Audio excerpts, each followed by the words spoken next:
আসসালামু আলাইকুম ওয়া রাহমাতুল্লাহি ওয়া বারাকাতুহু। সকলকে অনেক, অনেক শুভেচ্ছা জানিয়ে শুরু করছি আমি শাহাদাত।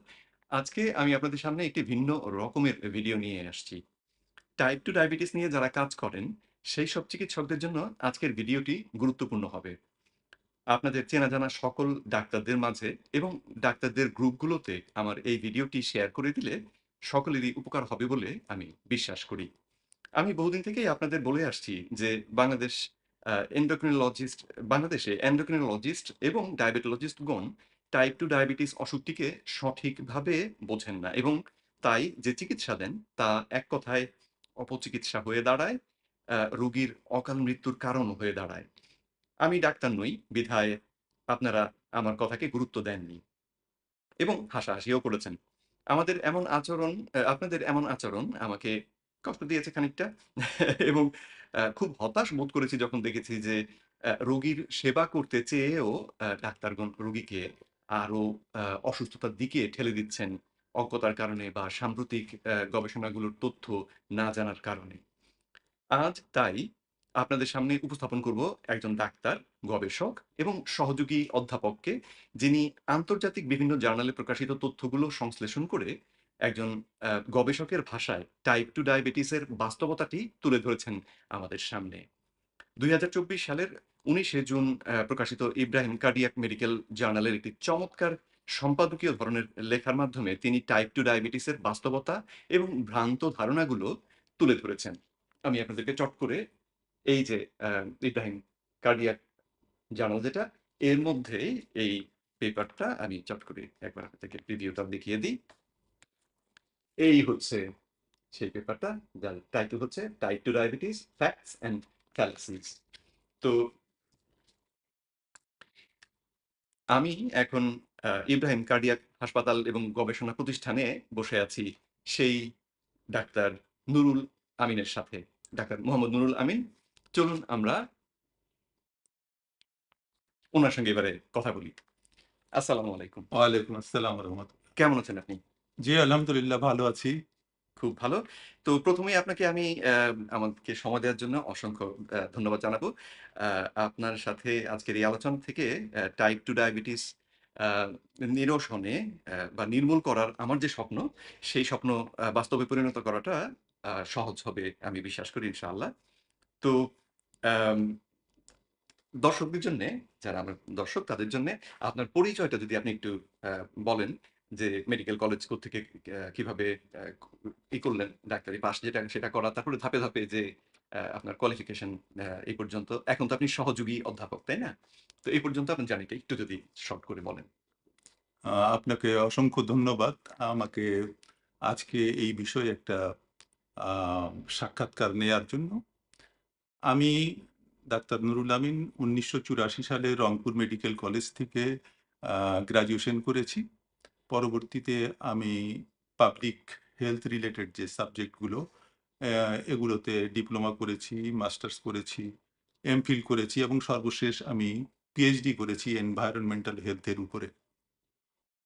আমি বর্তমানে ইব্রাহিম কার্ডিয়াক হসপিটালে কর্মরত আছি অ্যাজ অ্যাসোসিয়েট প্রফেসর রিসার্চ, আম এবং এখানে আমি একটা জার্নালের সম্পাদনাও করে থাকি। এই জার্নালটি যেটি আপনাকে দেখানো হলো, এই জার্নালটার সম্পাদনা আমি করে থাকি, এক্সিকিউটিভ এডিটরও। পাশাপাশি আমি গত বছর ২০২৪ সালে কম্পিটিটিভ ফেলোশিপ আ ইয়াতে আমি পার্টিসিপেট করেছিলাম। সেখানে ইন্টারন্যাশনাল ডায়াবেটিস ফেডারেশনের আমি সিনিয়র ফেলো হিসেবে নির্বাচিত হয়েছি। এই হচ্ছে আমার মোটামুটি মূলত আমি গবেষণা কাজের সঙ্গে জড়িত আছি ৩৩ বছর ধরে। অ্যা এবং আমায় নিজস্ব কিছু গবেষণা এবং অন্যান্য গবেষণার উপর যেগুলো মতামত প্রকাশ করে আমি এডিটোরিয়াল লিখে থাকি। আচ্ছা, ধন্যবাদ আপনাকে। তো আ ডায়াবেটিস অসুখটি সম্পর্কে প্রচলিত যে ধারণা, তার থেকে আপনার ধারণাটা তো একটু ভিন্ন রকম। তো এই ভিন্ন রকম ধারণাটি আপনি কিভাবে এই সম্পর্কে জানলেন বা কিভাবে অ্যা আপনার অবস্থানটা এই জায়গায় এলো আরকি? হ্যাঁ, এই কথা সত্য যে টাইপ 2 ডায়াবেটিস সম্পর্কে অ্যা যারা ডাক্তার সমাজের মধ্যে যে ধারণাটা আছে, এই আ ধারণাটা আমি বলব যে ধারণাটা ভুল একটা ধারণা আছে এর চিকিৎসার ব্যাপারে। অ্যা তবে আমি এটা বলব না যে তারা ভুল করছেন। কথা হলো যে আমরা মেডিকেল কলেজে আমি নিজেও এই একই ধারণা লালন করতাম না। এটাই আমিও শিখেছি। সবাই এটাই শিখেছে এবং সেভাবেই আমরা চিকিৎসা দিচ্ছি। সেই দৃষ্টিভঙ্গিতে যদি বলা হয় আমরা তো ভুল করছি না। এটা তো টেক্সট বইয়ে আছে, এটা বিভিন্ন ইয়াতে আছে। হ্যাঁ, তবে সাম্প্রতিককালে যে সমস্ত গবেষণা হয়েছে, সেই গবেষণাগুলা এই ধারণাকে অনেকখানি পরিবর্তন করে দিয়েছে। এবং এই ধারণা সাম্প্রতিককালের গবেষণা থেকে গবেষণালব্ধ যে ধারণা, এই ধারণা টাইপ 2 ডায়াবেটিসের যে প্যাথোফিজিওলজি আমরা যেটাকে বলে থাকি, সেটা যদি আমরা স্টাডি করি, তাহলে প্রচলিত চিকিৎসা একটা ভুল পথে যাচ্ছে, এ ব্যাপারে কোনো ভুল নেই। তবে এ এ এইটা আমি বলব না যে তারা ভুল করছেন। তারা ভুল করছেন মানে আপডেটেড নলেজটা যেটা রিসার্চের, সেটা হয়তো তাদের কাছে নাই। সেজন্য তিনি প্রচলিত পদ্ধতি অনুযায়ী চিকিৎসা দিচ্ছেন, যা আসলে আ একটা রোগীর আ ডায়াবেটিস কন্ট্রোলের ক্ষেত্রে আমি মনে করি না এটি সঠিক। আচ্ছা। তো আম আজকে আমরা যে পেপারটি নিয়ে কথা বলব, আচ্ছা। যেখানে আপনি এই ধারণাগুলো পরিষ্কার করেছেন। তো আ এই পেপারটি লেখার আপনার যে প্রেরণা বা উৎসাহ কোত্থেকে কিভাবে এলো? আচ্ছা, এটা একটা খুব ভালো প্রশ্ন করেছেন। আ আমি কেন আমি পাবলিক হেলথ রিলেটেড বা এই ক্লিনিক্যাল পাবলিক হেলথ মিলে যে একটা গবেষণার এরকম লেখার ব্যাপারে আমার উৎসাহটা কেন? আ আমি ২০১৭ সালে আমার ডায়াবেটিস মানে চিহ্নিত হয় যে আমি ডায়াবেটিস রোগে আক্রান্ত। তো ডায়াবেটিস রোগটা আসলে এত একটা মানে notorious ডিজিজ আমরা যেটাকে বলি, যে হ্যাঁ, এইটা আমার হয়েছে, এটা আমার কাছে খুব খারাপ লাগতো যে আমার কেন আমি তো সবসময় মোটামুটি একটা এক্টিভিটিস বলা যাবে না যে খুব বেশি ফিজিক্যাল এক্টিভিটিস করি। আ এমনি হালকা পাতলা মানুষ। তো আমি এটা মনে করি নাই যে আমার ডায়াবেটিসে আক্রান্ত হতে পারি আমি। কিন্তু আমি ডায়াবেটিসে আক্রান্ত হওয়ার পর ১ম আমাকে যে চিকিৎসাটা দেওয়া হলো, সেটা হলো metformin 500 milligram BD dose. BD dose বলতে আমরা ১২ ঘন্টা পর এটা ২ বেলা খাবে আরকি। তো এটা আমি প্রায় ৭-৮ মাস এরকম খাওয়ার পরে দেখি যে কন্ট্রোল থাকে না। ব্লাড সুগার যখন মেজার করা হয় দেখা যায় যে না কন্ট্রোল নেই। তো তারপরে আ আবার যখন আমি মানে একজন ডায়াবেটোলজিস্ট এর কাছে গেলাম, তিনি আমাকে ডোজ বাড়িয়ে দিলেন 850 মিলিগ্রাম বিটি ডোজ। মানে ওই ১২ ঘন্টা পর ৮৫০ মিলিগ্রাম। সেটাও কিছুদিন খাওয়ার পরে একই অবস্থা। ১ম দিকে একটু কন্ট্রোল থাকে ব্লাড সুগার, তারপরে আর ব্লাড সুগার কন্ট্রোল থাকে না।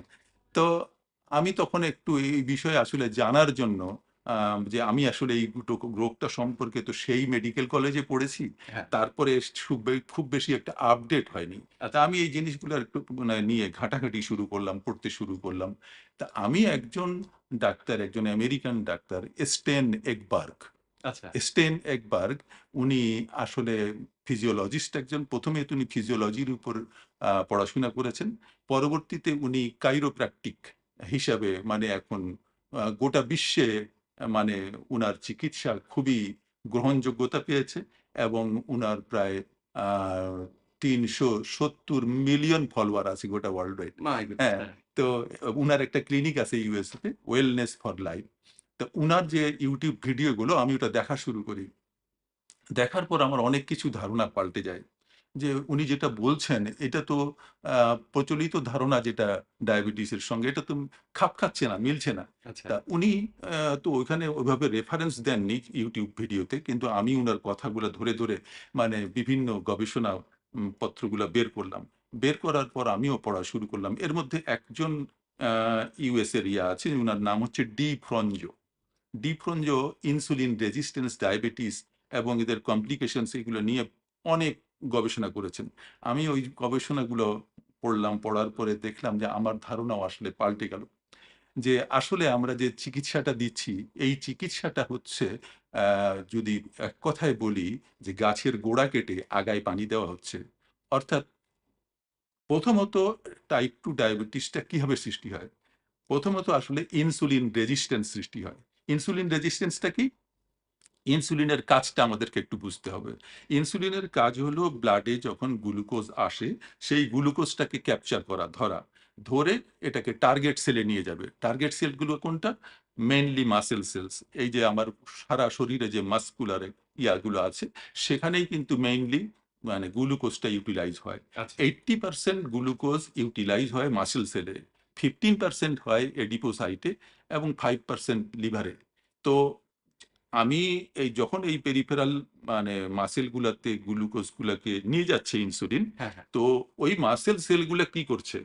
রিজেক্ট করছে, আচ্ছা। নিচ্ছে না। হুম, গ্লুকোজ নিচ্ছে না। এই যে গ্লুকোজ নিচ্ছে না, অর্থাৎ ইনসুলিনের অ্যাকশনকে অপোজ করছে, হ্যাঁ, এটাই হচ্ছে ইনসুলিন রেজিস্ট্যান্স। আচ্ছা। এখন বাধা দিচ্ছে। প্রশ্ন হচ্ছে যে ইনসুলিন তো তার কাজ ঠিকই করছে, চেষ্টা করছে। হুম, হুম। চেষ্টা করছে কিন্তু পারছে না। হ্যাঁ, টার্গেট সেলগুলো রিজেক্ট করছে। হ্যাঁ, তাহলে এখানে দোষ কার? ইনসুলিনের দোষ আমি বলতে পারবো? ইনসুলিনের এখানে কোনো দোষ নেই। হ্যাঁ। টার্গেট সেলটা কেন কাজ মানে করছে না। রিজেক্ট করছে হ্যাঁ, ইনসুলিনের অ্যাকশনকে, এটাই আসলে আমাকে ভাবতে হবে। হ্যাঁ।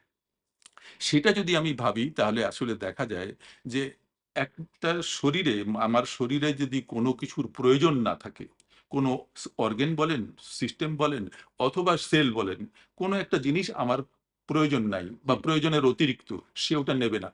এটাই হচ্ছে মানে স্বাভাবিক ধর্ম আরকি হ্যাঁ, একটা শরীরের। তো সে এটা রিজেক্ট করবে। কেন রিজেক্ট করছে? বিকজ যে ওই সেলগুলা মেটাবলিক্যালি অতটা অ্যাক্টিভ না। যতটা অ্যাক্টিভ হলে ওই গ্লুকোজটাকে নিয়ে সে এনার্জিতে রূপান্তরিত করতে করতে পারবে। পারত। হুম। সে কারণেই সে রিজেক্ট করছে যে আমার এটা প্রয়োজন নাই। আচ্ছা, আচ্ছা। হ্যাঁ? তাহলে এখন প্রশ্ন আসতে পারে যে ও রিজেক্ট করতেছে কেন? হুম, রিজেক্ট করার কারণ হচ্ছে যে ওই ব্যক্তি আসলে ফিজিক্যালি অ্যাক্টিভ না। হুম, হুম।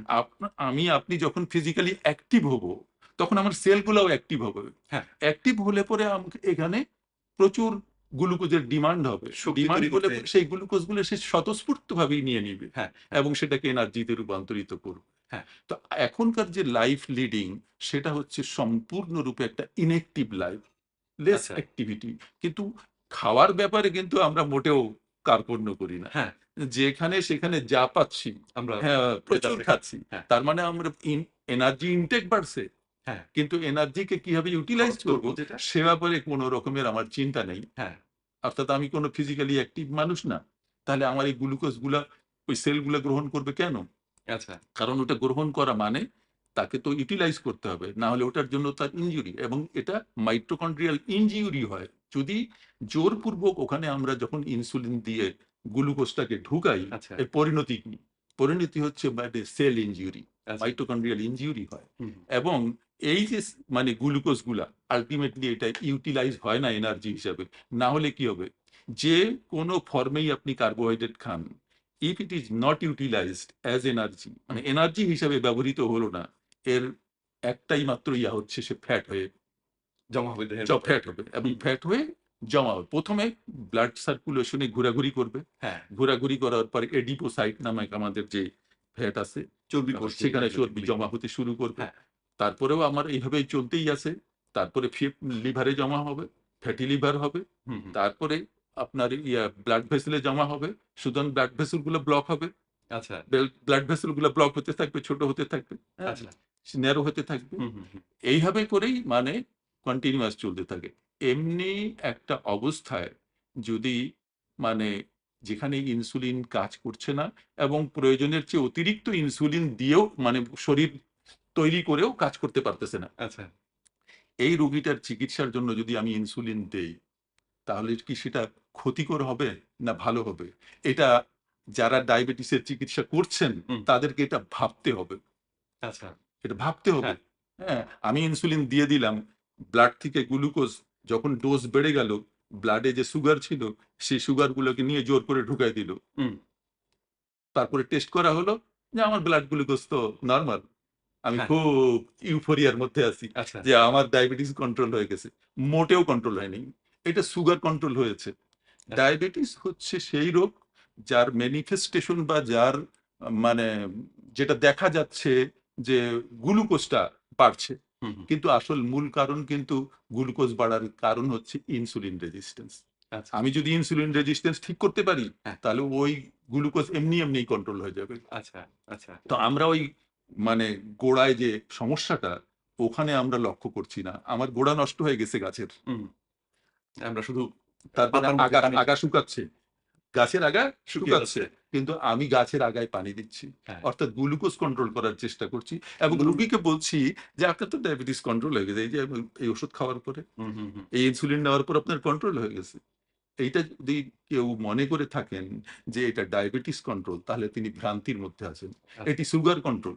হ্যাঁ। এটা ডায়াবেটিস কন্ট্রোল না। তাহলে ডায়াবেটিসটাকে আপনি তাহলে ২ টো জিনিস রয়েছে বলে ইনফেক্ট আমরা যখন আমাদের এই রেকর্ডিং শুরু করার আগে যে কথা বলছিলাম তখন আপনি চমৎকারভাবে আমাকে বুঝিয়ে বলছিলেন যে বর্তমানে ডাক্তাররা যেভাবে ডায়াবেটিস রোগটাকে দেখে সেটা যেন এক চোখ দিয়ে দেখা। হ্যাঁ, হ্যাঁ। তো এই দৃষ্টিকোণটা একটু যদি বুঝিয়ে বলেন যে তারা সুগারের দিকে তাকিয়ে আছেন সেটাকে আপনি বলছেন যে এক চোখ দিয়ে দেখা। হ্যাঁ। তাহলে অন্য চোখটা কি এবং আ সেই ধারণাটা যদি আমার জন্য একটু পরিষ্কার হ্যাঁ, করতেন। এটা কথাটা সত্য যে আমি মানে আমার ডায়াবেটিস ট্রিটমেন্টের লক্ষ্যই হচ্ছে এখানে গ্লাইসেমিক কন্ট্রোল। আচ্ছা। আমাদের যে প্রচলিত চিকিৎসা, হ্যাঁ, এই চিকিৎসা গ্লাইসেমিক কন্ট্রোল করে অর্থাৎ সুগার কন্ট্রোল করে। হ্যাঁ। কিন্তু আমরা সম্পূর্ণরূপে ইগনোর করতেছি যে কারণে সুগারটা বেশি হইছে সেটাকে। আচ্ছা, অর্থাৎ আমি এক চোখে দেখছি। আচ্ছা। এক চোখে দেখছি মানে আমি গ্লুকোজটা দিয়ে আমার টার্গেট। হুম, হুম, হুম। এখন কথা হলো একজন রোগী তো আর এটা জানে না হ্যাঁ, যে আমার কোন মানে সমস্যাটা কোথায়। হ্যাঁ।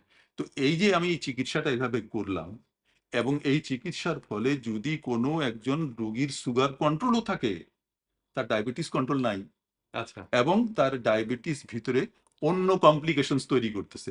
আচ্ছা। ইনসুলিন রেজিস্ট্যান্স এর একটা হচ্ছে ম্যানিফেস্টেশন হচ্ছে হাইপারগ্লাইসেমিয়া। এখন আপনি হাইপারগ্লাইসেমিয়াকে অ্যাড্রেস করলেন, যে জি। হাইপারগ্লাইসেমিয়া করলেন। কিন্তু এই গ্লুকোজটা কি হলো আসলে? এনার্জি হিসেবে ব্যবহার হইছে? হয়নি। হুম, এইজন্য ইনসুলিন গ্রহণকারী একটি ব্যক্তি দেখবেন যে মোটা হচ্ছে, মোটা হচ্ছে। তার আচ্ছা। মানে কি? ওই ইয়াগুলো যত দিন যাবে, যত ইনসুলিনের ডোজ বাড়বে, তত সে ওয়েট গেইন করবে। হ্যাঁ, হ্যাঁ, তার মানে ওই গ্লুকোজগুলো সে ফ্যাটে রূপান্তরিত হচ্ছে হ্যাঁ, এবং ফ্যাটে রূপান্তরিত হওয়ার পর ১ম এ হচ্ছে ডিসলিপিডিমিয়া, তারপর এডিপোসাইটস এ জমা হচ্ছে, হ্যাঁ, লাইপোটক্সিসিটি হচ্ছে, হ্যাঁ। ইনফ্লামেশন হচ্ছে, এন্ডোথেলিয়াল ডিসফাংশন হচ্ছে ফ্যাটি লিভার হচ্ছে, ব্লাড ভেসেল গুলো আস্তে, আস্তে ন্যারো হতে শুরু করছে, হার্ট ব্লক হচ্ছে। এই সবগুলা পেরিফেরাল ভাস্কুলার ডিজিজ হচ্ছে, পা কাটা লাগতেছে। এই সবগুলা হচ্ছে আসলে ডিউ টু ইনসুলিন রেজিস্ট্যান্স। অথচ ওইটাকে আমি একেবারেই মানে চিন্তা করছি না। করছি। সেজন্যই আসলে বলা হয় এক চোখে দেখা। আচ্ছা, আচ্ছা। চমৎকার ব্যাখ্যা করেছেন। হ্যাঁ, এই ধারণাটি ইনফেক্ট আপনি যেভাবে বলছেন ঠিক এইভাবে করেই আমিও বহুদিন থেকে বলার চেষ্টা করছি। কিন্তু ওই যে শুরুতে যেটা বললাম যে আমি চিকিৎসক নই বিধায় আ যখন এই তথ্যগুলো দিই অনেক আমার চিকিৎসক যেমন এক ক্লাসমেট ছিল। এখন সে একজন অ্যাসিস্ট্যান্ট প্রফেসর লেভেলের চিকিৎসক। কিন্তু আমার কথা শুনে সে রীতিমতো আমার সঙ্গে ঝগড়া শুরু করে দিল যে, "এই বিষয়টা আমি বুঝি না।" হুম, কারণ আমি ডাক্তার। হুম। তো কিন্তু আপনি চমৎকারভাবে বুঝিয়ে বলেছেন। তো আম আপনার এই পেপারটাকে নিয়ে যেটা নিয়ে আমরা কথা বলব আসলে কিন্তু এই পেপারটা পাবলিশ হওয়ার পরে আপনার সহকর্মীদের মধ্যে এটার গ্রহণযোগ্যতা কেমন দেখেছেন? সবাই কি খুব আগ্রহ নিয়ে পড়ছে বা কেউ আপনাকে ফিডব্যাক দিচ্ছে? এরকম আপনার অভিজ্ঞতাটা কি? এইটা আমার এই পেপারটা এডিটোরিয়ালটা পাবলিশ হওয়ার পরে আমার সহকর্মী, আমার বয়োজ্যেষ্ঠ সিনিয়র আ শিক্ষক যারা আছেন প্রফেসর তাদের সঙ্গেও আমি বিষয়টা নিয়ে শেয়ার করেছি, কথা বলেছি। আ অনেককে আমি পেপারটা দিয়েছি পরে আমাকে কমেন্ট জানানোর জন্য। তো আ আমি ২-১ জনের কাছে এমনি ভালো বা এরকমই শুনেছি। কিন্তু আমি একজন আমার শ্রদ্ধেয় শিক্ষক আ একজন স্বনামধন্য কার্ডিওলজিস্ট প্রফেসর জি.এম. ফারুক আমাদের এখানে আছেন। উনি আমাকে এটার জন্য বেশ এনকারেজ করেছেন। আমি সত্যি তার কাছে ঋণী যে উনি আমাকে এই পেপারটা লেখার ব্যাপারে এনকারেজ করেছেন। ভবিষ্যতে আরো আ এরকম অনুসন্ধানী কথাবার্তা লেখার ব্যাপারে আমাকে উৎসাহিত করেছেন। তো বিষয়টা হলো যে কেউ এটা পড়বে কেন নেগেটিভ কথা বলার আমি কোনো এখানে সুযোগ দেখি না। কারণ আমি তো আমার মনের কথা বলিনি। হ্যাঁ, আমি তো গবেষণা থেকে প্রাপ্ত তথ্য অনুযায়ী আমি এটা জাস্ট একটা কম্পোজ করেছি যেটাকে বলা হয় এডিটোরিয়াল। আচ্ছা, হ্যাঁ? তো এটা আ মানে ভিন্ন কোনো রিঅ্যাকশন এখানে হওয়ার কোনো আচ্ছা, সুযোগ নাই। কিন্তু আমি অন্যের কাছ থেকে কোনো কমেন্ট পাইনি। আচ্ছা, আমি আচ্ছা, আমার এই শ্রদ্ধেয় শিক্ষক আ ছাড়া আর কারো কাছে কমেন্ট পাইনি আচ্ছা, আরকি। আচ্ছা, আচ্ছা। তো আ সঙ্গে অ্যা আপনি শুনলাম যে আইডিএফ এর একজন সিনিয়র ফেলো। জি। তো এবং এই সিনিয়র ফেলো হবার পেছনে আপনার এই পেপারটাও হেল্প করেছে বা এই পেপারটাকে আপনি ব্যবহার করেছিলেন বা ওদের কাছে পাঠিয়েছিলেন পেপারটা। হ্যাঁ, আসলে বিষয়টা একটু যদি বলেন আইডিএফ এর আমাদের। সিনিয়র ফেলোটা হয় প্রতি হ্যাঁ, ২ বৎসর অন্তর, অন্তর আচ্ছা, একটা কম্পিটিশন হয় আচ্ছা, অনলাইন। কম্পিটিটিভ ফেলোশিপ যেটাকে আচ্ছা। বলে আরকি। তো এই ফেলোশিপের জন্য আমি গত বৎসর আ পার্টিসিপেট করেছিলাম। তো ওখানে যারা ডায়াবেটিসে ওরা ৩ টা ভাগে ভাগ করেছে। একটা হচ্ছে ফিল্ড ওয়ার্কার যারা, হ্যাঁ, হ্যাঁ। একটা হচ্ছে ক্লিনিশিয়ান, আরেকটা হচ্ছে যারা রিসার্চ নিয়ে কাজ করেন আচ্ছা, ডায়াবেটিসের উপর। তো আমার ডায়াবেটিসের রিসার্চ বলতে অরিজিনাল আর্টিকেল ডায়াবেটিসের যদি বলা হয় আমার ফার্স্ট অথর হিসাবে নাই। অন্যের সঙ্গে আছে ২-১ টা। হুম, হুম। সেগুলো প্রচলিত চিকিৎসা পদ্ধতি নিয়েই কাজ হয়েছিল। কিন্তু আমি এই এডিটোরিয়ালটাই আমার কাছে একটা ছিল। আমি অন্যান্য গবেষণা পাবলিকেশন এর সঙ্গে এটাও দিয়েছিলাম। আচ্ছা, তো আমি যতটুকু মনে করি যে আমার এই কাজটার উপরেই আমাকে সিনিয়র ফেলো হিসেবে হয়তোবা নির্বাচিত আচ্ছা, করছে। আচ্ছা, আচ্ছা, আচ্ছা। তো আচ্ছা, তো এই আপনার মতন করে এই ডায়াবেটিস রোগ সম্পর্কে চিন্তা করেন, এইরকম আর কোন ফিজিশিয়ান এর সঙ্গে আপনার পরিচয় আছে বা কারো সঙ্গে যোগাযোগ হয়েছে কিনা আপনি জানেন কিনা? যে ডায়াবেটিস রোগটাকে আপনার মতন করে দেখেন এরকম কেউ? আমার সঙ্গে যারা YouTube এ কথাবার্তা বলেন, এই প্রচলিত চিকিৎসার ভ্রান্তি নিয়ে, হুম, হুম। অ্যাম তাদের সঙ্গে আমার ব্যক্তিগত কোনো যোগাযোগ নাই বা কখনো কোনো কথাও হয়নি। তবে আমি বেশ কয়েকজন চিকিৎসকের দেশে এবং দেশের বাইরে যাদের বক্তব্যগুলো আমি শুনেছি, তার মধ্যে প্রধান হচ্ছেন আপনাকে এর আগেও বলেছি ডক্টর স্টেন একবার্গ। আচ্ছা, হ্যাঁ? আচ্ছা। স্টেন একবার্গের কথাগুলোই আমাকে বেশি প্রভাবিত করেছে হুম, হুম। এই কাজ বা করার ব্যাপারে বা এরকম লেখার ব্যাপারে, হ্যাঁ? পরবর্তী আমাদের দেশেও কিছু চিকিৎসক আছেন যেমন ডাক্তার জাহাঙ্গীর কবির, তারপরে ডক্টর মনিরুজ্জামান কোয়ান্টাম ফাউন্ডেশনের। তা উনারাও এই ভ্রান্তি সম্পর্কে কথাবার্তা বলেন। তবে সব কথা যে তাদের সঙ্গে আমি একমত পোষণ করি তা না। হ্যাঁ, নিশ্চয়ই, অনেক নিশ্চয়ই। বিষয়ে আমি ডিফার করি। আরেকটা বিষয় হচ্ছে যারা কথা বলেন সবাই কিন্তু গবেষণালব্ধ পেপার রেফারেন্স দিয়ে ওইভাবে কথা বলেন না। আবার YouTube এ ওটা বলার সুযোগও নাই। হ্যাঁ, হ্যাঁ। সুযোগ নেই। কারণ এটা সাধারণ মানুষের জন্য। হ্যাঁ, হ্যাঁ। হ্যাঁ? সুতরাং এটার ওখানে সুযোগ নাই। আমি যেটা ওদের থেকে এই যে ডিফারেন্ট কথাটা যেটা বলছি, সেটা হলো আমি গবেষণালব্ধ তথ্যগুলা এই ব্যাপারে উপস্থাপন করছি। আচ্ছা, এই। আচ্ছা। তো আপনি ডাক্তার জাহাঙ্গীর কবিরের কথা বললেন। তো আম আ উনি তো আলোচিত এবং সমালোচিত। আর উনার একটা ভিডিও থেকেই আমি ১ম আপনার কথা জানতে পারি আসলে। আচ্ছা। এবং আম ডায়াবেটিস রোগ সম্পর্কে সাম্প্রতিক তথ্য প্রচার করে উনি তো আসলে চিকিৎসকদের তোপের মুখে পড়েছেন সম্প্রতি। আ এবং কিটোজেনিক ডায়েট ব্যবহার করে যে টাইপ 2 ডায়াবেটিসটাকে উপশম করা যায়, এই কথা যদিও বৈজ্ঞানিকভাবে প্রমাণিত কয়েকটা পেপার আমি জানি। এই কথা বলার কারণে উনাকে কোয়াক ট্যাগ দেয়া হয়েছে। এবং কেউ চিকিৎসকদের একাংশ উনাকে কিটো বাবা নামে সম্বোধন করেন। তো যেটা দুঃখজনক খানিকটা। তো আম আপনার এই যে গবেষণাপত্রটি প্রকাশ হলো, আ এটার পরে আপনি এমন কোনো চাপের মুখে পড়েছেন কিনা? কারণ কথা তো আপনিও খানিকটা একই রকম বলছেন। আমি ১ম এই বলব যে আমার এই লেখার ব্যাপারে এ পর্যন্ত কেউ নেগেটিভ মন্তব্য করেননি। আচ্ছা, হ্যাঁ? নেগেটিভ মন্তব্য করেননি। তবে আ ডক্টর জাহাঙ্গীর কবির সম্প্রতি ফেসবুকে আমি নিজেও জানতাম না। ফেসবুকে উনি আমার এই গবেষণাটাকে নিয়ে আ উনি একটা তৈরি করেছেন। YouTube একটা ভিডিও লাইভ তৈরি করেছেন। হ্যাঁ, ভিডিওতে হ্যাঁ, উনি ভিডিও তৈরি করেছেন। এটা আমি পরে দেখেছি। এ তো যাই হোক সেটা আ আ মানে যে উ উনাকে এই কারণে যে মানে কি বলা হয়? Ketogenic diet. উনাকে কি বললেন? কিটো বাবা। ও কিটো বাবা নামে কিটো হ্যাঁ, অনেকে আচ্ছা, আচ্ছা। আমি আমি এটা জানি না আসলে ওইভাবে কিটো বাবা বলে না কি বলে এটাও আমি জানি না। তো ডাক্তার জাহাঙ্গীর কবির যে কাজটা শুরু করেছেন যে আসলে একটা টাইপ 2 ডায়াবেটিস পেশেন্ট এর জন্য আ এই প্রচলিত চিকিৎসা আ যে ভ্রান্তির মধ্যে আছে এবং এটা এটা সত্য। আমি তো বললাম যে আমি আমি যখন জানলাম যে আমার ডায়াবেটিস হুম, এবং হুম। ঔষধ দিয়ে এটা কন্ট্রোল হচ্ছে না। তারপরে এটা আমি আরেকটু পরে বোধহয় বললে ভালো হয় শেষের দিকে নাকি সকলের জন্য সুবিধা হবে।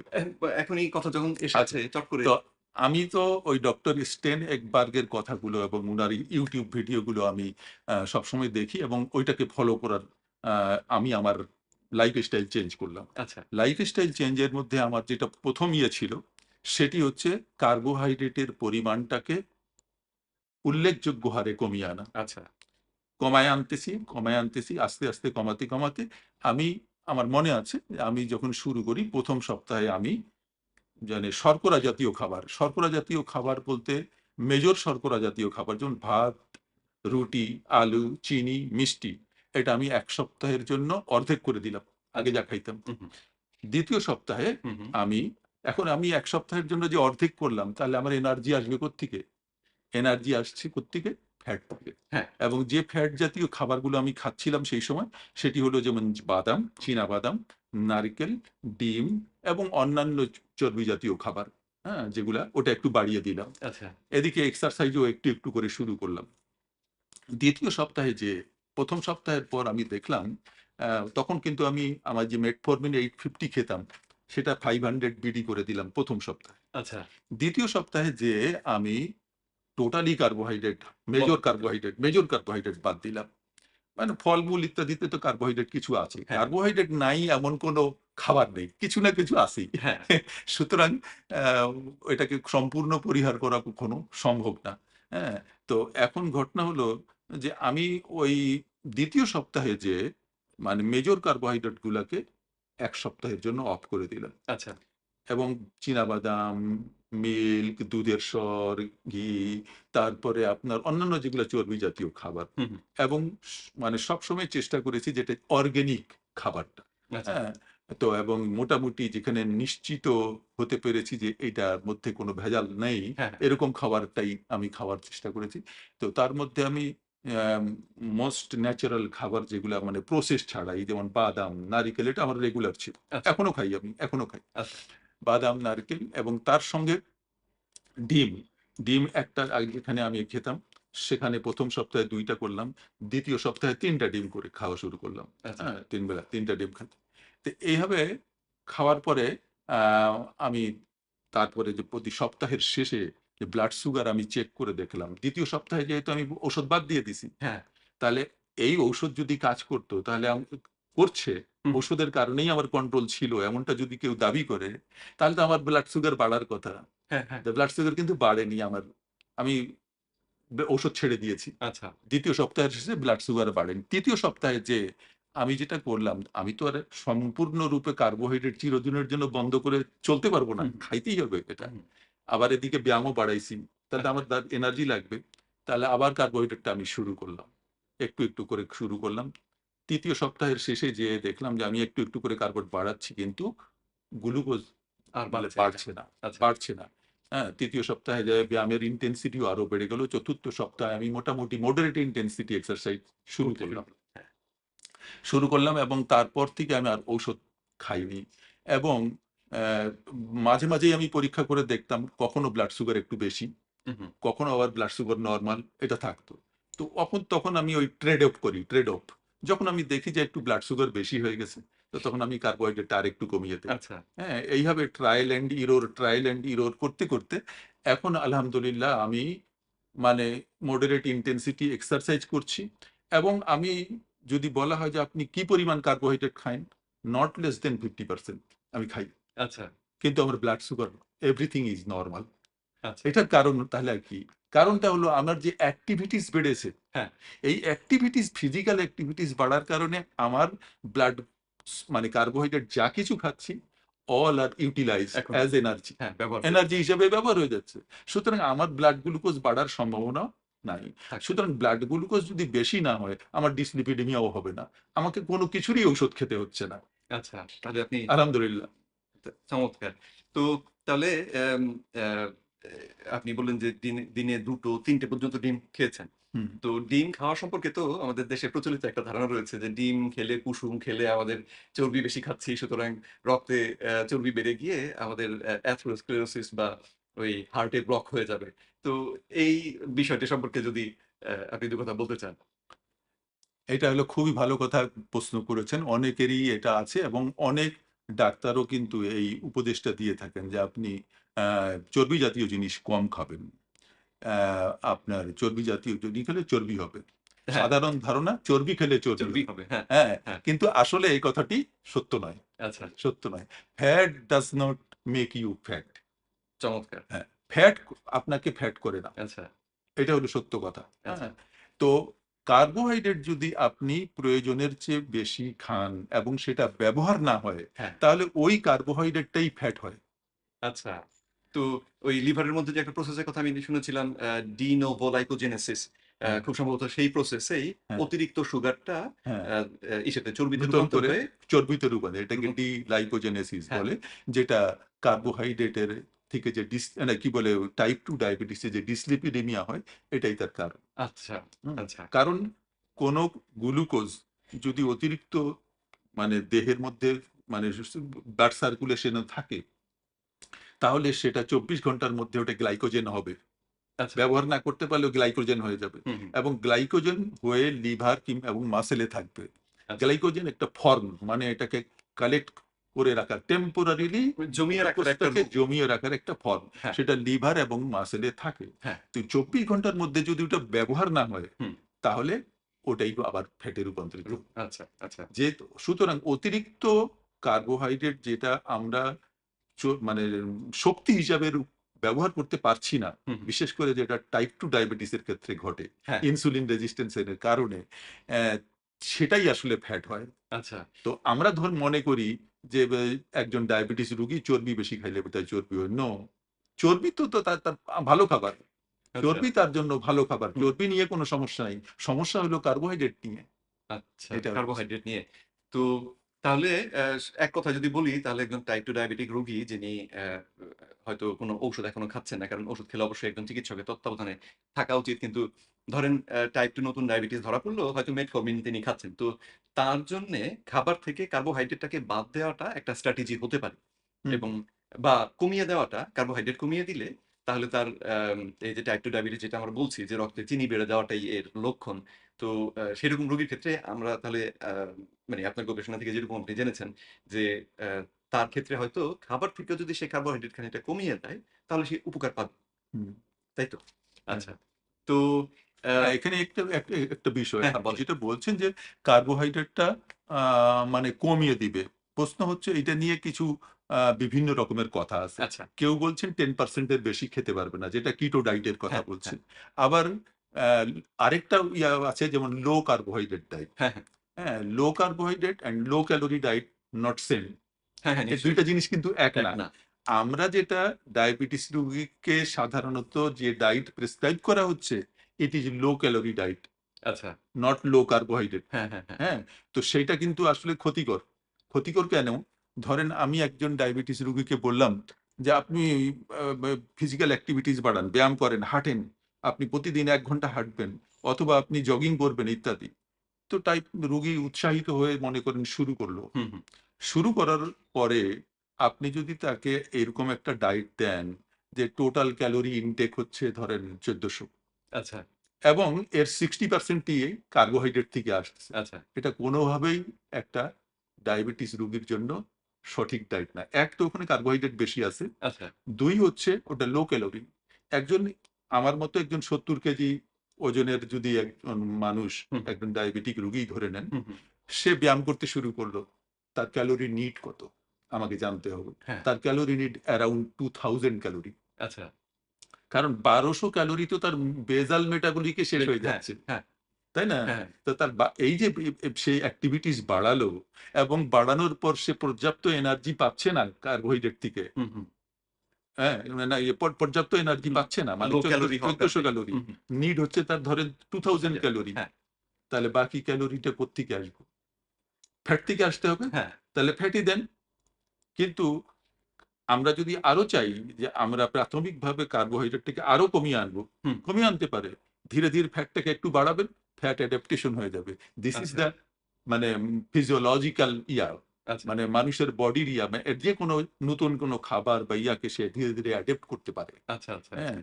তো এটা নিয়ে কোনো সমস্যা আপনি যদি আমাকে বলেন যে আপনি ডায়েটের পক্ষে বা মেডিটেরিয়ান ডায়েটের পক্ষে বা ইত্যাদি।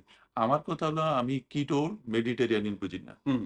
মেডিটেরিয়ান ভূমধ্য সাগরীয় অঞ্চলের অঞ্চলের। লোকদের জন্য। হ্যাঁ, কিটো ডায়েট হয়তো আরেকটা অঞ্চলের লোকজন মনে হবে বেশি পছন্দ করছে। তা আমি সরাসরি এটা বলি না।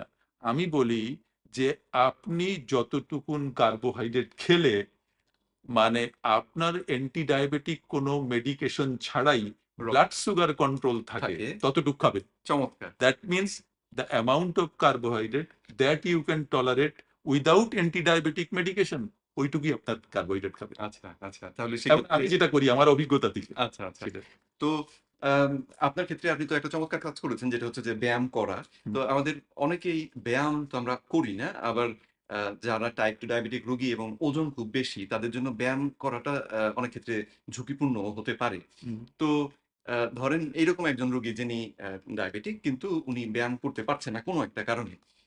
তার ক্ষেত্রে যদি আমরা কার্ব রেস্ট্রিকশন করাই তার খাদ্য মানে থেকে যদি লাইফস্টাইল হ্যাঁ, মডিফিকেশন হ্যাঁ, করেন তার তাহলে খাদ্য থেকে যদি কার্বোহাইড্রেট তাহলে বাদ দিতে বলি, হুম। আ সে যদি কম পরিমাণ কার্বোহাইড্রেট খায়, সেটা তাহলে কি প্র্যাকটিক্যাল বা তার জন্য উপকারী হবে বলে মনে করেন আপনি? হ্যাঁ, ১ম কথা হচ্ছে আমি যেটা বলব যে ফিজিক্যাল অ্যাক্টিভিটিস এর কোনো বিকল্প নাই। আচ্ছা, এটা শুধু আপনার ডায়াবেটিস রোগকে কন্ট্রোল করবে তা না। নানা রকমের ক্রনিক ডিজিজ এটা থেকে হ্যাঁ, কন্ট্রোল হবে। হ্যাঁ, ব্যায়ামের তো এখন অনেক মনে উপকার। করেন কোনো আমাদের যে মানে অলসতা আমাদেরকে এমনভাবে পেয়ে বসেছে হ্যাঁ, যে আমরা আ মানে ১৫-২০ মিনিটও ব্যায়াম করতে আগ্রহী না। হ্যাঁ, হ্যাঁ, হ্যাঁ, সময় নাই। হ্যাঁ, কেউ বলেন সময় নাই। কেউ আর কে করবে? আরেকটা হচ্ছে এর সঙ্গে ওই যে মানে এখনকার যে এই যে ইলেকট্রনিক ডিভাইস আমাদের হাতে যেটা আসছে সেটাও একটা বাধা। অবস্ট্যাকল এই ফিজিক্যাল এক্সারসাইজ। কিন্তু হুম, মোটিভেশনটা যদি ভালো হয়, যেখানে ডায়াবেটিসের চিকিৎসা হচ্ছে বা যারা করেন, তারা যদি প্রপার মোটিভেশন দিতে পারেন, তাহলে আমার মনে হয় এদের মধ্যে অনেকেই ব্যায়াম করবেন। আচ্ছা, হ্যাঁ, অনেকেই ব্যায়াম করবেন। কিন্তু এমন যদি হয় যে বয়স হয়ে গেছে, ব্যায়াম করতে চাচ্ছে না, সেক্ষেত্রে কি করবেন? হ্যাঁ, সেক্ষেত্রে মানে as maximum as possible আপনাকে কার্বোহাইড্রেট কমায় দিতে হবে। খাবার থেকে এবং carbohydrate. as less as possible আপনি খাবেন। হ্যাঁ, সেক্ষেত্রে আপনি ওই যে কিটো ডায়েট যেটা বলছেন 10% বা লো কার্বোহাইড্রেট যেটা no more than 25% of হ্যাঁ, energy from carbohydrate। হ্যাঁ, কার্বোহাইড্রেট থেকে 25% এর বেশি এনার্জি নিতে পারবেন না যেটা লো কার্বোহাইড্রেট। এখনকার মানে ডায়াবেটিক রোগীর ডায়েট হিসাবে এটা খুবই সমাদৃত। আচ্ছা, হ্যাঁ, 25% এর বেশি কার্বোহাইড্রেট খাবেন না। আচ্ছা। কিন্তু যারা ব্যায়াম করেন তারা আরো বেশি খেতে খেতে পারবেন। পারবেন এবং বেশি খেতে তারপরে পারবেন, হ্যাঁ, হ্যাঁ, কোনো সমস্যা হবে না। কিন্তু যারা ব্যায়াম করেন না, তাদের ক্ষেত্রে 25% হচ্ছে আপনার কার্বোহাইড্রেট থেকে এনার্জি নিতে হবে। তাহলে বাকি গুলো কোত্থেকে আসবে? বাকি ৭০%? বাকি বাকি ৩৫ ৭৫% কোত্থেকে আসবে? হ্যাঁ, ফ্যাট। আচ্ছা, ফ্যাটই হচ্ছে ২য় সোর্স অফ এনার্জি। প্রোটিনকে আমরা এনার্জি হিসাবে কাউন্ট করি না। ইট ইস বডি বিল্ডিং হ্যাঁ, এবং হচ্ছে প্রোটেক্টিভ ফুড। হ্যাঁ, তো এখন মনে করেন কোন ক্ষেত্রে মানে ফ্যাট এবং প্রোটিন সবসময় পাশাপাশি অবস্থান করে। হ্যাঁ, আপনি খালি ফ্যাট খাওয়া ওই তেল ছাড়া আর অন্য কিছু খাইতে পারবেন না। হ্যাঁ, তো কথা হচ্ছে যে আপনি ফ্যাটের পরিমাণটা, চর্বির পরিমাণটা বাড়াবেন, কার্বোহাইড্রেটটা আপনি কমাবেন। যে পরিমাণ আপনি সহ্য করতে পারেন উইথআউট অ্যান্টি ডায়াবেটিক মেডিকেশন মানে লাইফস্টাইল যারা মডিফিকেশন করছে তারা ওই পদ্ধতি খাবেন। আচ্ছা, হ্যাঁ, আচ্ছা। এখন আপনি এটাকে কিটো বলেন না মেডিটেরিয়ান বলেন যেটা বলেন আমার হ্যাঁ, কোনো নাম যেটাই হোক সেটা ইয়ে ব্যাপার না। নেই। হ্যাঁ, আমি কোনো ওইভাবে বলতে চাচ্ছি না। আচ্ছা, আমার কথা হলো আমি আমার মানে সোসাইটিতে হুম, আমার ফ্যামিলিতে আমরা যেভাবে খাই সেখানে আমি কোনটা অ্যাডজাস্ট করতে পারি হ্যাঁ, হ্যাঁ, সেটাই ইম্পোর্টেন্ট। আচ্ছা। কি হবে? চমৎকার! তো অ্যাম চলুন তাহলে এবারে আমরা আপনার যে পেপারটি নিয়ে কথা বলব বলেছিলাম। তো সেই পেপারটি থেকে কিছু আ আম আলোচনা করি আরকি। তো আ এই পেপারে আমি ছোট্ট অংশ কোট করব, করে আপনাকে প্রশ্ন করব যে এটা আপনি কিভাবে ব্যাখ্যা করেন। তো ১ম যে প্রশ্নটা আমার সামনে আছে সেটি হচ্ছে যে type 2 diabetes which makes up the bulk of diabetes cases is largely preventable and in the majority of cases reversible. তো এই যে রিভার্সিবল বললেন, এটা দিয়ে আপনি কি বোঝাচ্ছেন? হ্যাঁ, সেটা তো সত্য। রিভার্সিবল যে এটা আপনি আপনার আগের লাইফে ফিরে আসতে পারবেন। যদি আপনি প্রপারলি লাইফস্টাইল মডিফিকেশন অ্যাডপ্ট করতে পারেন। আচ্ছা, হ্যাঁ? লাইফস্টাইল মডিফিকেশন এর যে মেজর কম্পোনেন্ট হচ্ছে ১ নম্বর হচ্ছে আপনার এক্সারসাইজ। হ্যাঁ, ১ নম্বর আমি বলব আচ্ছা, এক্সারসাইজ। আমার অভিজ্ঞতা থেকে হ্যাঁ, আমি কথাটা বলছি। আমি নিজেই ডায়াবেটিস ছিলাম। তো এক্সারসাইজ করতে হবে কারণ বিকল্প নাই। আপনার মাসল সেল যদি অ্যাক্টিভ না হয়, হুম, হুম, অর্থাৎ গ্লুকোজ যে সমস্ত সেল গ্লুকোজ ইউটিলাইজ করে, major portion of glucose utilize করে সেটা যদি অ্যাক্টিভ না হয় তাহলে আপনি ডায়াবেটিস কন্ট্রোল করা কঠিন হবে। আচ্ছা, খুবই কঠিন হবে। তাহলে এক্সারসাইজ ১ নম্বর। দ্বিতীয় হচ্ছে ডায়েটও আপনাকে কন্ট্রোল করতে হবে। আপনি লো কার্বোহাইড্রেট ডায়েট খাবেন, but hmm, not low calorie. আচ্ছা। ক্যালোরি আপনি আপনার যতটুক দরকার প্রয়োজন, আপনি একজন এক্সারসাইজ করা 70 কেজি ওজনের একজন মানুষের জন্য অ্যারাউন্ড 2000 ক্যালোরি লাগবে। হ্যাঁ, হ্যাঁ? তো সেই হিসাবে আপনি যদি 25% আপনি গ্রহণ করেন ইয়ের থেকে, কার্বোহাইড্রেট থেকে। কার্বোহাইড্রেট থেকে, তাহলে 75% আসবে ফ্যাট থেকে। আচ্ছা, হ্যাঁ? আচ্ছা। সেটা আপনাকে করতে হবে। হুম, তো এইটা যদি আপনি এখন রিভার্সিবল এর বিষয়টা একটা, হুম, হুম। যে কতদিনে রিভার্সিবল হবে? আমার অভিজ্ঞতায় এবং ডক্টর স্টেনবার্গ যে হ্যাঁ, হ্যাঁ। অভিজ্ঞতার আলোকে যে উনার একটা ইউটিউব লেকচার আছে, কতদিনে ইনসুলিন রেজিস্ট্যান্স রেজিস্ট্যান্সটা। রিভার্সিবল হতে পারে। আচ্ছা। যতক্ষণ রেজিস্ট্যান্সটার ওভারকাম হচ্ছে না, ততক্ষণ পর্যন্ত আপনার কিন্তু আ এই ধরেন আপনি ২-৩ দিন এক্সারসাইজ করলেন না, বা একটু ভিন্ন ধরনের খাবার খেলেন, বেশি কার্বোহাইড্রেট, হুম, আবার আপনার গ্লুকোজ বেড়ে যাবে। রক্তের মধ্যে তো চিনি বেড়ে যাচ্ছে। হ্যাঁ। এইটা মানে করতে হলে আপনাকে লেগে থাকতে হবে। কনসিস্টেন্টলি আপনাকে চালায় যেতে হবে। হুম, এবং ওই যে ট্রায়াল অ্যান্ড এরর করতে দেখা যায় উনার অভিজ্ঞতা বলে যে ইনসুলিন রেজিস্ট্যান্স কমপ্লিটলি যেতে যারা ভালো লাইফস্টাইল অ্যাডপ্ট করছেন, হুম, হুম। করতে পারছেন হেলথি লাইফস্টাইল, ১ বৎসর সময় লেগে যায়। আচ্ছা। কিন্তু হাইপারগ্লাইসেমিয়া আপনি লাইফস্টাইল চেঞ্জ করার সঙ্গে ধরেন ২ থেকে ৪ সপ্তাহ হাইপারগ্লাইসেমিয়া চলে যাবে। আচ্ছা। এর মানে যে মানে ডায়াবেটিস যে চলে গেল সেরে তা গেছে তা কিন্তু না। না। কিন্তু হ্যাঁ, আ মানে ডায়াবেটিসকেও আমরা হ্যাঁ, তো এখন সমস্যা যেভাবে দেখি সেটা হচ্ছে যে রাইট, রক্তে চিনি বেড়ে থাকলেই সেটাকেই আমরা বড় হ্যাঁ, সমস্যা বলি। তাহলে রাইট, রাইট, বড় সমস্যাটা হ্যাঁ, আমরা ২ থেকে ৪ সপ্তাহের মধ্যেই হ্যাঁ, আসলে সমাধান করতে পারি। আর এবং যদি এই ধারাটা ধরে রাখি তাহলে আমাদের একসময় শরীরটা রিভার্সিবল হয়ে যাবে। আচ্ছা শরীরটা আবার আগে যে হ্যাঁ, সুস্থ অবস্থায় ছিল সেই দিকে হ্যাঁ। এগিয়ে যাবে। এখন একটা কথা হলো, অনেকে হয়তো মনে করেন আমার তো রিভার্সিবল হয়ে গেছে। হুম, আমি আবার ব্যায়াম ছেড়ে দিলাম। হ্যাঁ, হ্যাঁ। আবার আগের মতো খাওয়া শুরু করলাম। আবার আপনার ওটা হবে। কারণ এটা তো বিহেভিয়ারাল ডিজিজ। এটা আপনার চমৎকার খাদ্য আচরণ, আপনার জীবনের আচরণ সঠিক মানে আম পরিমিত এক্সারসাইজ বলতে এখন যেটা একজন ডায়াবেটিক ইন্ডিভিজুয়াল এর রিসেন্ট যেটা মানে বলা হচ্ছে যে সপ্তাহে প্রতিদিন হাফ এন আওয়ার করে এক্সারসাইজ। হুম, হুম। সপ্তাহে ৫ দিন মডারেট ইনটেনসিটি এক্সারসাইজ আচ্ছা উইথ রেজিস্ট্যান্ট ট্রেনিং ট্রেনিং আচ্ছা, অথবা muscle endurance exercise 2 to 3 days in আচ্ছা, আ আচ্ছা। উইক হুম, হুম। যদি করে, তাহলে এইটা প্রপার এক্সারসাইজ একজন ডায়াবেটিস ইন্ডিভিজুয়াল। আচ্ছা, আচ্ছা, আচ্ছা। হ্যাঁ, আ আপনার কথা শুনে আমার আরেকটা ব্যাপার বেশ লাগলো। সেটা হচ্ছে এই পর্যন্ত বিভিন্ন অনেক ডাক্তারের সঙ্গে আমার কথা হয়েছে। তো তাদের সঙ্গে কথা বলতে গিয়ে যখনই আমি কাউকে এই YouTube থেকে কোনো প্রফেসরের একটা লেকচারের হয়তো রেফারেন্স দিলাম যে, "আপনি এই লেকচারটা দেখলে সেখান থেকে শিখতে পারবেন বা বিষয়টাকে বুঝতে পারবেন।" তো অনেকেই সঙ্গে বলে, "YouTube এর ভিডিও? সেখান থেকে শিখব?" হ্যাঁ, তো আপনি যে YouTube ভিডিও দেখেও শিখে এবং তারপরে খুঁজে যে গবেষণাপত্রগুলো খুঁজে বার করেছেন, তারপরে সেগুলোকে পড়ে তথ্যগুলোকে সংশ্লেষণ করে আমাদের জন্য এই পেপারটা করেছেন। আমি সেজন্যে মানে একে আপনাকে অভিনন্দন জানাবো। আর সঙ্গে অ্যা এই জায়গাটা না মানে আমাদের দেশে যে ডাক্তার যারা রয়েছেন, যারা শিখতে চান, YouTube এর অ্যা যে যদি নির্ভরযোগ্য কোনো বক্তার কথা আমরা শুনি, তাহলে সেটাও আসলে জ্ঞানের একটা উৎস।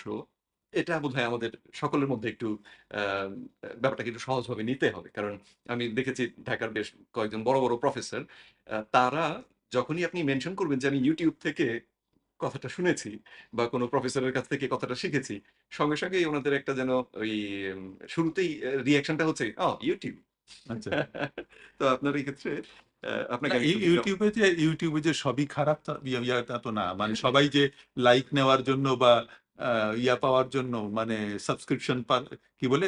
আ ক্লিকবেইটি যেটা হ্যাঁ, সাবস্ক্রাইব করবে, আমার বেশি হবে। ভিউয়ারশিপ বাড়বে। এটার জন্যই করে তা তো না। হ্যাঁ। হ্যাঁ? মানে এখানে ভালো জিনিসও আছে, আপনাকে গ্রহণ করার বিষয়টা আরকি। হ্যাঁ, আর মানে মূল বিষয়টা তো হচ্ছে যে কথাটা কে বলছেন।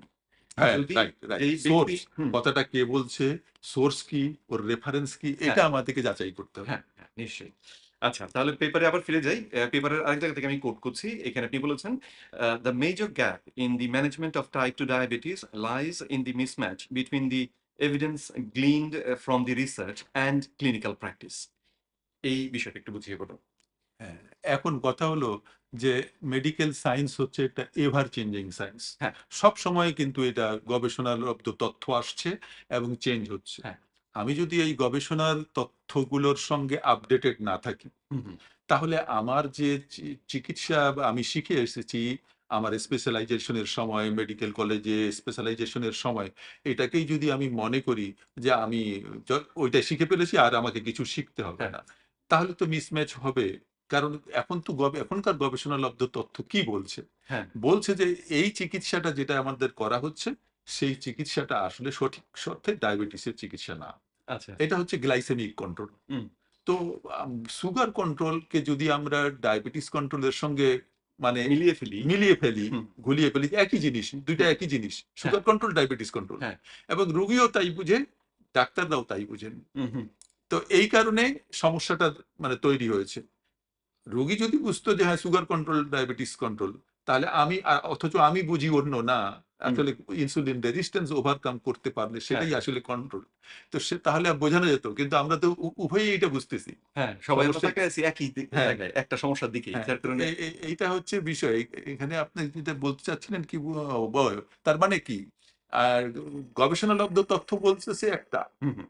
প্র্যাকটিস আরেক ধরনের। হ্যাঁ, তাহলে একটা গ্যাপ রয়ে গেল না? বিশাল গ্যাপ এখানে। হ্যাঁ। এই হ্যাঁ, গ্যাপটাই হচ্ছে ডায়াবেটিস কন্ট্রোলের পথে বাধা।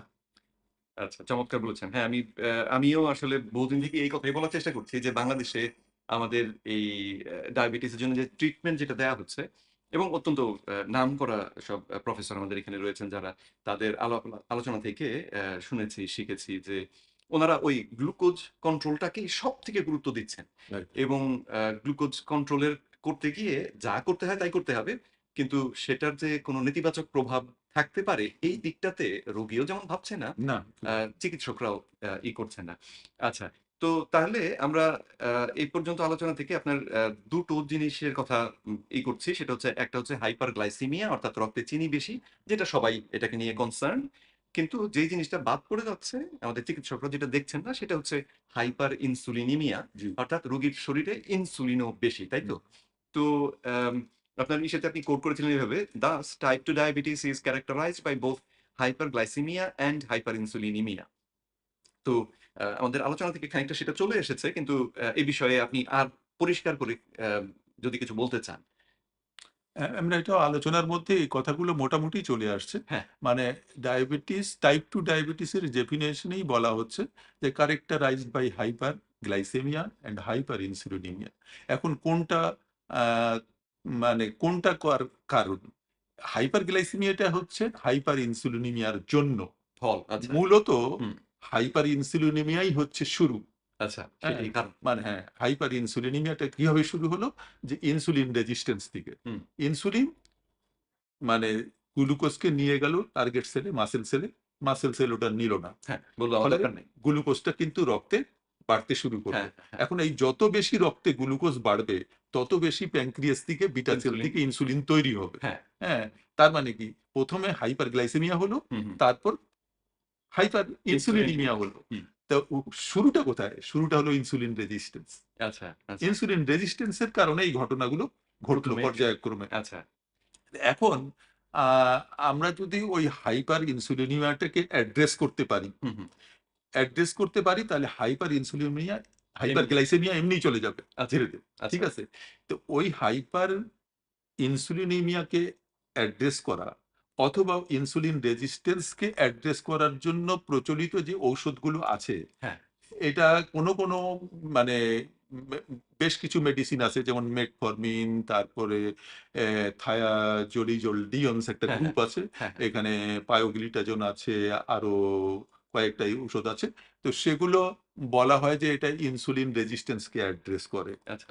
কিন্তু গবেষণায় দেখা যাচ্ছে আসলে ইনসুলিন রেজিস্ট্যান্স কে বিশেষ অ্যাড্রেস করে না। আচ্ছা, আচ্ছা। হ্যাঁ, সত্য কথা হলো হুম, এটা। এটা আগে হয়তো কোনো সময় এই গবেষণায় এটা গবেষণা আসতো। হিসেবে কিন্তু এখনকার গবেষণা বলতেছে নো। কারণ এখন তো গবেষণা একদম পিন পয়েন্ট করা যায়। হ্যাঁ, হ্যাঁ। হ্যাঁ? যে যদি মেটফরমিন আসলে ইনসুলিন রেজিস্ট্যান্স এ ওভারকাম করতে পারে, তাহলে মেটফরমিনকে সঙ্গে ঐরকম কোনো একটা এভিডেন্স আছে মলিকুলার বায়োলজি, হ্যাঁ, হ্যাঁ। যে মলিকুলার বায়োলজির যে গবেষণা সে বলছে না, এটা ইনসুলিন রেজিস্ট্যান্স কে ওভারকাম করে না। আচ্ছা, আগে যেটা বিশ্বাস করা হতো হ্যাঁ, কিন্তু এখন নতুন হ্যাঁ। গবেষণায় দেখা যাচ্ছে যে তো বিষয়টা সেটাই। এখন ওইটাই হলো বিষয় আরকি।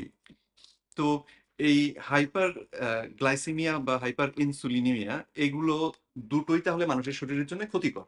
তো গ্লাইসেমিয়ার কথা তো যেহেতু আমরা সবসময় আলোচনা করি, শুনতে পাই যে রক্তে চিনি বেড়ে আছে সেজন্য আমাদের আ হৃদরোগ হবে, সেজন্য আমাদের কিডনির ক্ষতি হয়। তো হাইপার ইনসুলিনিমিয়া সেটার কোনো ক্ষতিকর প্রভাব সম্পর্কে আপনার জানা আছে কিনা?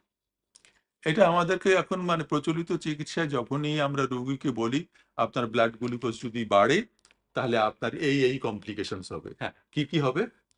রেটিনোপ্যাথি হবে, হ্যাঁ, নেফ্রোপ্যাথি মানে কিডনিতে আপনার মানে মাইক্রো ভেসেলস যেগুলো আছে, মানে ১ম কথা হলো ২ ধরনের মানে কমপ্লিকেশন। একটা হলো মাইক্রো ভেসেল ডিজিজ, আরেকটা হচ্ছে ম্যাক্রো ভেসেল ম্যাক্রোভেসেল ডিজিজ। ডিজিজ হ্যাঁ, মাইক্রো ভেসেল ডিজিজ মানে হচ্ছে ক্যাপিলারি লেভেলে এইখানে মানে এনজিওপ্যাথি যেটা একবারে শুরু হয়। তো সেটা হলে পরে কোন জায়গায় হইতে পারে? সেটা হচ্ছে কিডনিতে হয় যখন, তখন আমরা এটাকে বলি নেফ্রোপ্যাথি। হুম, এবং সেখান থেকে আস্তে যদি আমি কন্ট্রোল করতে না পারি, তাহলে একসময় রেনাল ফেইলিউর হতে পারে। আচ্ছা। কিডনি নষ্ট হবে। তার মানে হ্যাঁ, ক্রনিক কিডনি হ্যাঁ। ডিজিজ যেটাকে বলছি তারপরে আমরা চোখে রেটিনাতে হতে হ্যাঁ, পারে, ভেসেলে, সেটাকে আমরা বলি রেটিনোপ্যাথি। আচ্ছা। সেটাও যদি আমার সুগার কন্ট্রোল না থাকে, তাহলে প্রকৃততে রেটিনোপ্যাথি হবে এবং একসময় আমি মানে অন্ধ হয়ে যেতে পারি। হ্যাঁ, হ্যাঁ, হ্যাঁ? সেটা। তো এটা হচ্ছে একটা। আর যদি মনে করেন যে ব্রেনে হতে পারে, যে ব্রেনে হওয়ার জন্য সেটাকে বলি এনকেফালোপ্যাথি। আচ্ছা। মানে তো সেখানে আপনার যেটা হয় ডিমেনশিয়া, হুম, হুম। মানে ডায়াবেটিস রোগীদের একটা হচ্ছে ভুলে যায়, মনে থাকে না হ্যাঁ, হ্যাঁ, ইত্যাদি এই সমস্ত হ্যাঁ, হয়ে থাকে। যেটা ডিমেনশিয়া হয়ে থাকে। তারপর স্কিনে যদি মানে একদম মাইক্রোভেসেল হয়, সেটাকে আমরা বলি ডার্মোপ্যাথি। আচ্ছা। হ্যাঁ? তো মাইক্রোভেসেল ডিজিজ যেটা হাইপার গ্লাইসেমিয়ার জন্য হয়ে থাকে, সেটা কিন্তু টোটাল কমপ্লিকেশন এর মাত্র 25%।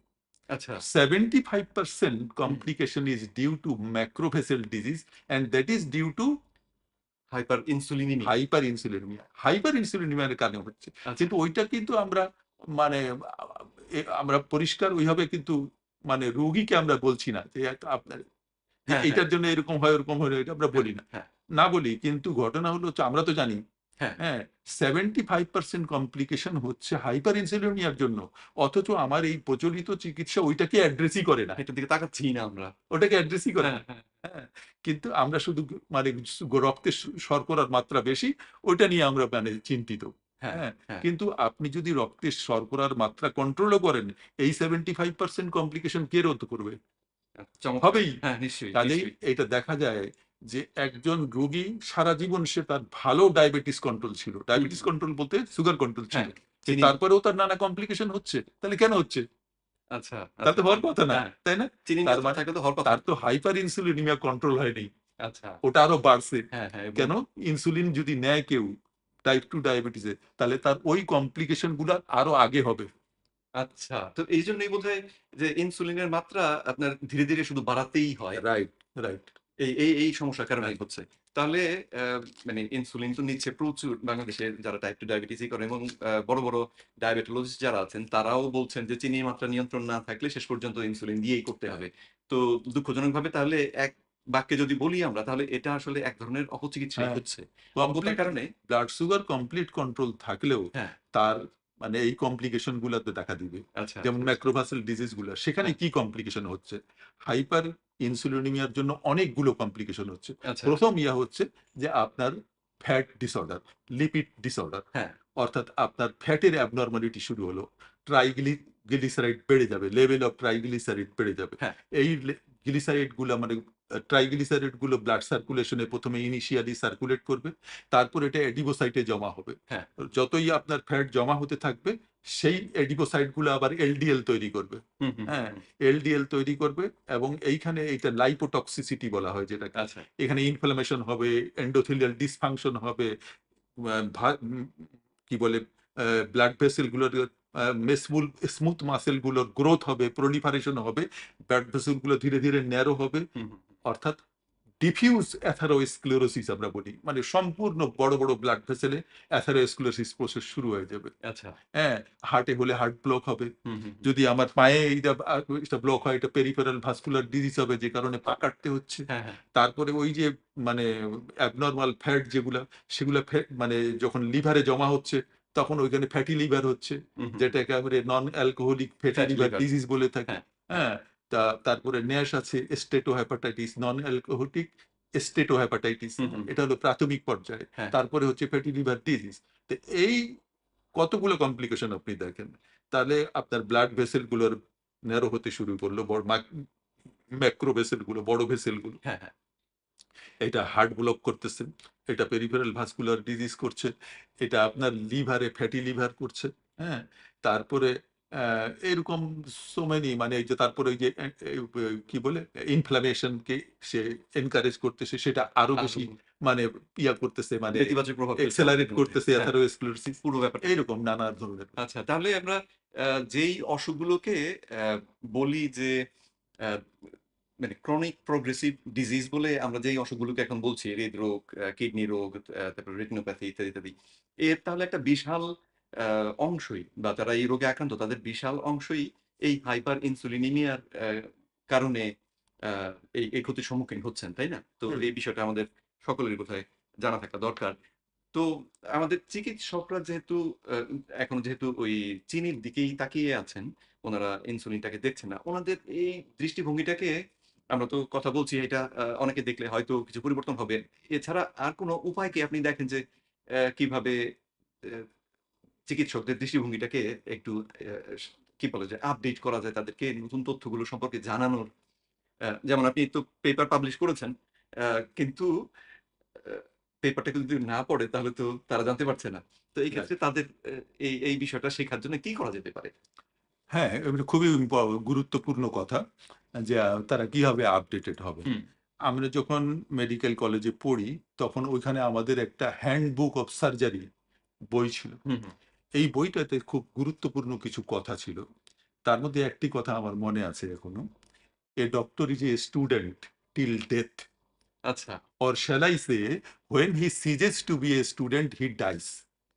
আচ্ছা। তার মানে একজন ডাক্তার তার মৃত্যুর পূর্ব পর্যন্ত তাকে সে শিখতে ছাত্র, হবে। হুম, শিখতে থাকবে। হুম। আর যদি সে মনে করে যে আমি সব শিখে ফেলাইছি শিখার ছাত্রাবস্থায়, আর আমার নতুন কিছু শিখার শিখার নাই, নাই। তাহলে তার ডাক্তারেরই মৃত্যু। মানে তার ডাক্তার ডাক্তারের হিসেবে মৃত্যু হয়েছে বলতে আচ্ছা, হবে। আচ্ছা, আচ্ছা, আচ্ছা, তার যে এই পেশা, এই হ্যাঁ, পেশার মৃত্যু হয়েছে আচ্ছা। বলতে হবে। হুম, অর্থাৎ একজন ডাক্তারকে কনস্ট্যান্টলি আপডেটেড হতে হবে। শিখতে তাকে হবে। রেগুলার গবেষণাপত্র পড়তে হবে। তিনি যে স্পেশালিস্ট, যে বিষয়ের, সেই বিষয়ের যে গবেষণাপত্রগুলো, সেটা আপডেটেড নলেজ কি বলে, হ্যাঁ, সেটা আমাকে পড়তে হবে। যদি আমরা না পড়ি তাহলে আপডেটেড থাকতে পারবো না। আচ্ছা, আমি মনে করি যে যদি উনারা এই বিষয়গুলাই, এখনকার এই গবেষণালব্ধ তথ্যগুলো পড়েন, আমি বিশ্বাস করি অনেকে এই চিকিৎসা করবেন না। কারণ আমি মনে করি এইটা জানার পরেও আমি এই পদ্ধতিতে একটা চিকিৎসা করা মানে রুগীকে সত্য কথাটাকে লুকিয়ে রাখা। আচ্ছা। সত্য কথাটা আমি রুগীকে জানাচ্ছি না। হ্যাঁ, হ্যাঁ। অর্থাৎ এভাবে ডায়াবেটিস চিকিৎসা হতে পারে না। আপনার একমাত্র চিকিৎসা হচ্ছে lifestyle modification, lifestyle modification, lifestyle মডি আচ্ছা। যেটা অ্যাড্রেস করবে আপনার হাইপার ইনসুলিনিমিয়া এবং সেখান থেকে আপনি হ্যাঁ, সুস্থ তবে হবেন। এখন কথা হলো যে কিছু এমন রোগী থাকতে পারে না, আমি ব্যায়াম করতে পারতেছি না, ইয়া করতে পারতেছি না। সেখানে আমরা ঔষধ দিতে পারি, মানে একটা সাময়িক, মানে ব্লাড সুগার কিছুটা কন্ট্রোল করার জন্য। তারপরেও আমাকে এখানে অন্যান্য কম্পোনেন্ট এক্সারসাইজ না করি, আমাকে ডায়েট, যথাসময়ে ঘুমানো, হুম, হুম, যথাসময়ে আর্লি ঘুমানো, আর্লি উঠা, হুম, হুম। তারপরে আপনার স্ট্রেস লেভেল কমানো যতটা যায় সেটা করা। হ্যাঁ, তারপরে আরো অন্যান্য বিষয় কম্পোনেন্ট আছে। যেমন আমরা তো আজকাল আ রোদে যাওয়ার সুযোগই নাই। রোদে ভুলেই গেছি। হ্যাঁ। এই যে ভিটামিন ডি একটা বড় ডিটারমিনেন্ট ফ্যাক্টর। আচ্ছা, হ্যাঁ? যে আচ্ছা। আপনার ব্লাড গ্লুকোজ অনেক জিনিস কন্ট্রোল করে। হ্যাঁ, ভিটামিন ডি একটা মানে বিশাল, এটাকে হরমোনও বলা হয়ে থাকে, হ্যাঁ, হ্যাঁ? হ্যাঁ। এক সেন্সে। তো এটা অনেক কিছুই আমার কন্ট্রোল করে। তো এই মেটাবলিক এক্টিভিটিস গুলাকে কন্ট্রোল করে। সেটাও আমরা করতে পারছি না। হ্যাঁ, তো আমি ফিজিক্যাল এক্সারসাইজ দৌড়াদৌড়ি করে না করতে পারলেও বাসায়ও কিন্তু অনেক এক্সারসাইজ করার সুযোগ আছে। হ্যাঁ। বসে, বসে ইয়া-টিয়া করার এই সুযোগ আছে। সেটাও যদি আমি করি তাহলে কন্ট্রোল থাকবেই আচ্ছা, ইনশাআল্লাহ। আচ্ছা। তো আম এই যে আ ইনসুলিনটা তাহলে আমরা বুঝতে পারছি প্রায় অতিরিক্ত ইনসুলিন দেহে থাকলে আমাদের যে কমপ্লিকেশন গুলো হচ্ছে তার ৭৫% ই মোটামুটি এই কারণেই হচ্ছে। তো আম এর বিষয়ে তো আমরা আলাপ করলাম। কিন্তু আ হাইপারটেনশন বা আমাদের যে উচ্চ রক্তচাপ, সেটার সঙ্গে সম্প্রতি আপনার লেখাতে আমি দেখেছি আপনি দাবি করেছেন যে এটার সঙ্গেও ইনসুলিনের সম্পর্ক রয়েছে। যদিও আমাদের দেশে হাইপারটেনশন এর কথা এলেই ১ম যে কথাটা শুনতে পাই আমরা সেটা হচ্ছে লবণ বেশি খাচ্ছেন। তো এই জায়গাটাতে চিকিৎসকদের মধ্যে আপনি বা তাদের উদ্দেশ্যে আপনি কি বলবেন যে কোন দিকটা তাদের বেশি মানে গুরুত্ব দেওয়া উচিত? ইনসুলিনটা হাইপারটেনশন করে কিনা? হ্যাঁ, হ্যাঁ, প্রশ্নটা হচ্ছে সেটা। হ্যাঁ, খুবই ভালো কথা। ইনসুলিন তো হাইপারটেনশন করবে, এটাতে মানে ভুলের কিছু নাই। আচ্ছা, বিষয়টা হলো যে ইনসুলিন যখন আমাদের শরীরে বেশি হচ্ছে, হ্যাঁ, তাহলে হাইপার ইনসুলিনিমিয়ার জন্য ওই যে বললাম যে ফ্যাটি ডিসঅর্ডার হচ্ছে। হ্যাঁ, এই ফ্যাটগুলো আবার ডিপোজিট হচ্ছে ব্লাড ভেসেলের লাইনিং। এই যে এটাকে আমরা বলি ব্লাড ভেসেল লাইনিং, এখানে হ্যাঁ, জমা হচ্ছে। হ্যাঁ। তো জমা হতে হতে এটা কি হবে? ন্যারো হবে। ক্রমান্বয়ে তাহলে চেপে আসবে। হ্যাঁ, আগের মতো এখানে মানে যে ব্লাড ব্লাড পাস ফ্লো করতে হলে হ্যাঁ, এখানে প্রেশার বেশি হবে না? হ্যাঁ, তাহলে হাইপারটেনশন তো হবেই। হাইপারটেনশন হওয়ার মানে কোনো ইয়ে নেই। এছাড়া যে ইনফ্লামেশন, তারপরে এন্ডোথেলিয়াল ডিসফাংশন, এগুলা যেহেতু ইনসুলিনের কারণে হচ্ছে, হ্যাঁ। লাইপোটক্সিসিটি এগুলো হচ্ছে, এগুলার কারণে ওই ইয়া বাড়তেছে। আচ্ছা, মানে ক্রনিক ডিজিজ গুলার রুট কিন্তু এক জায়গায়। আচ্ছা। আ মোস্ট মানে এই যে ডায়াবেটিস, উচ্চ রক্তচাপ, তারপরে ইসকেমিক হার্ট ডিজিজ, হুম, ফ্যাটি লিভার ডিজিজ, এই যতগুলা মানে আর্ম আপনি দেখতেছেন হুম, ক্রনিক হুম, হুম। ডিজিজ, এগুলোর রুট কিন্তু এক জায়গায়। রসুনের গোড়া এক এক জায়গায় জায়গাতে। বলে না? হ্যাঁ, হ্যাঁ। ওই ইনসুলিন রেজিস্ট্যান্স। আচ্ছা, ওইখান থেকে আচ্ছা। আসছে মেইনলি। হুম, হুম, আরো অন্যান্য কারণ আছে, হুম, হুম। কিন্তু ওইটা আছেই। তো আচ্ছা। আপনি যদি ওই জায়গাটা কন্ট্রোল করতে পারেন, এবং যারা দেখা যায় যে যেমন আপনার আ একটা গবেষণায় দেখা গেছে যে ৭ থেকে ১০ দিন যদি ইনসুলিন ইনফিউশন করা হয় অ্যানিমেল মডেলে, এই স্টাডিটা কিন্তু হিউম্যান বিং এ না। আচ্ছা, এটা করে দেখা হয়েছে যে ব্লাড প্রেশার বাড়ে কিনা। আচ্ছা। মাত্র ৭ থেকে ১০ দিনের মধ্যেই তাদের মানে ব্লাড ব্লাড প্রেশার প্রেশার বাড়ে। বাড়তে শুরু তাহলে করতেছে। আমরা যে ক্রমাগতভাবে যারা টাইপ 2 ডায়াবেটিস এর জন্য ইনসুলিন নিচ্ছি, হ্যাঁ, তার ব্লাড প্রেশার বাড়ার জন্য কে দায়ী? তাহলে তো ডাক্তারই ইনসুলিন আসলে কি দায়ী না? ইনসুলিন কি দায়ী না? দায়ী। চিকিৎসাই দায়ী। হ্যাঁ, তো এইটা ইয়াতেও দেখা গেছে, হিউম্যান স্টাডিতেও দেখা গেছে যে এটা অ্যাথারোস্ক্লেরোসিস করে। আচ্ছা। হ্যাঁ? তো অ্যাথারোস্ক্লেরোসিস যদি করে, তাহলে তো ব্লাড প্রেশার বাড়বে। হুম, হুম, হুম। এটা স্বাভাবিক। আচ্ছা। তো এই বিষয়টা আসলে তাহলে আমাদের চিকিৎসকদের যেমন সাধারণ মানুষ বা যারা ডায়াবেটিসে আক্রান্ত তাদেরও এই কথাটা খেয়াল রাখতে হবে যে আসলে এই অ্যা রক্তচাপ বেড়ে গেলে এটা যে একটা ভিন্ন অসুখ নতুন হুম, করে হলো ব্যাপারটা তা না। এটা আসলে ওই একই মূল থেকে হ্যাঁ, এই অসুখটা হলো। তো তাহলে আপনি আপনার পেপারটাতে এই এটা আমাদের প্রশ্নগুলো প্রায় শেষের দিকে আমরা চলে এসেছি। তো আপনার পেপারে একটা কথা আপনি খুব চমৎকার করে বলছেন এবং খুব বোল্ডলি বলা হয়েছে আমার মনে হয়। যেটা অত্যন্ত সাহসের কাজ আমার দৃষ্টিকোণ থেকে। কারণ আমি দেখছি যে এই কথাটা বললেই আ খুব রেজিস্ট্যান্স টা খুব আসে। যারা আ আমি যেমন বহুদিন থেকেই তো YouTube এ ভিডিও দিচ্ছি বা Facebook এতেই করি।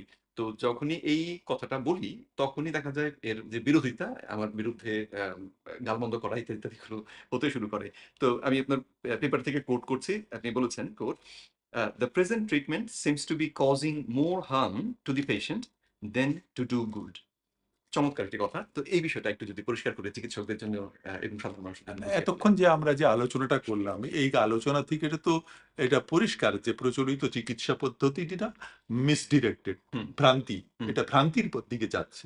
এটা মূলত রোগীর টাইপ 2 ডায়াবেটিসের চিকিৎসাকে মানে টাইপ 2 ডায়াবেটিস যে অসুখটাকে সহজ করার পরিবর্তে এটাকে আরো জটিল করছে। মূল অসুখটাকে জটিল করছে। জটিল করছে। শুধু চিনির হ্যাঁ। মাত্রাটাকে বিশেষ করে যদি ইনসুলিন দিয়ে চিকিৎসা করা হয়, তাহলে অন্যান্য যে কমপ্লিকেশন গুলা বললাম আমি, ম্যাক্রোভেসেল ডিজিজ, হুম, হুম, এগুলা আর্লিয়ার হবে।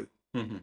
তাড়াতাড়ি হয়ে যাবে। আচ্ছা। হ্যাঁ? কারণ ইনসুলিন যে যে ইয়াগুলো, হ্যাঁ, কমপ্লিকেশন গুলো তৈরি করে, এটা তো অস্বীকার করবার কিছু শুনি। এটা গবেষণার তথ্য বলছে। হ্যাঁ, আমি শুধু একটা কমেন্ট করেছি ওই গবেষণালত। হ্যাঁ। তাহলে কি আমরা যে চিকিৎসাটা করছি এই টাইপ 2 ডায়াবেটিসের, এটা কি আসলে ভালো করছে না খারাপ করছে? আমার দৃষ্টিভঙ্গি ওই গবেষণার তথ্যের ভিত্তিতে আমি যদি উপসংহারে আসি, তাহলে এটা ভালোর চেয়ে ক্ষতি করছে বেশি। আচ্ছা। ভালোর চেয়ে ক্ষতি করছে হুম, বেশি। হুম। আর যদি আমরা রোগীকে সত্য কথা বলতে পারতাম যে এই ঘটনা, আপনার প্রধান চিকিৎসা হচ্ছে লাইফস্টাইল চেঞ্জ। হ্যাঁ, লাইফস্টাইল চেঞ্জ করার পরেও আপনার যদি ঔষধ লাগে খাবেন, হ্যাঁ। নেবেন। হুম, যদি না লাগে তাহলে আপনি কেন খামাখা ঔষধ খাবেন? তো হ্যাঁ। যে অসুখ আমার লাইফস্টাইল চেঞ্জ করলে ভালো হয়ে যায়, সেই অসুখের জন্য আমি কেন মানে ওষুধ খেতে যাব?